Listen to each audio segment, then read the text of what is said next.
কৃষিতে অনেক সমস্যা আছে, আর আমি বিশ্বাস করি মৃত্যু ছাড়া সব সমস্যার সমাধান আছে মানুষের কাছে। আমরা চেষ্টা করতে চাই।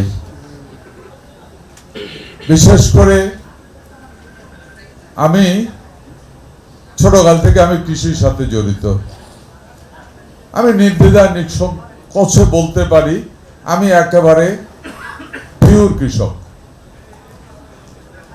আমি এমন কৃষক, আপনি যদি আমার ধান দাইতে বলেন আমি পারি, যদি বলেন ঘাস কাটতে তাও ভৈরাম, হাল চইতে বলেন হেডও ভৈরাম, আবার বলেন প্রেসিডেন্ট জিমি কার্টারের সাথে মিটিং করতে আলহামদুলিল্লাহ এটাও ভৈরাম। সো আমি মনে প্রাণে বিশ্বাস করি একই জিনিস, সরকার যা বিশ্বাস করে তাই হয়তো আমাকে এই জায়গাতে বসিয়েছে। আমি আপনাদের সহযোগিতা চাই।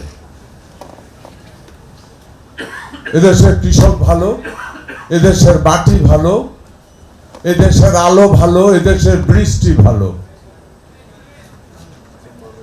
এদেশের নাতিশীতোষ্ণ মণ্ডল।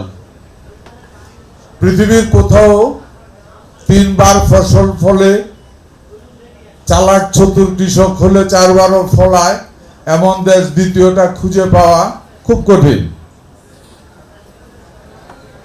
আমি খুব ছোটকাল থেকে আমার মনে একটা প্রশ্ন জাগছিল, পৃথিবীর যেই দেশগুলি ধনী তারা বছরে প্রায় বেশিরভাগ দেশ বরফ ঢাকা থাকে 6 মাস। আমার দেশ 12 মাস ফসল ফলে, পাখি ফল খায়, ফল খেয়ে মল ত্যাগ করে, ওইখান থেকে গাছ উঠে আবার ফল ধরে, অথচ আমরা গরিব। প্রশ্নটা আপনাদের কাছে রেখে গেলাম।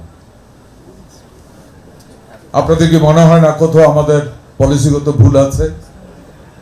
আমার কেন জানি তাই মনে হয়। আপনারা জ্ঞানীগুণী মানুষ, আমি আপনাদের সহযোগিতা চাই।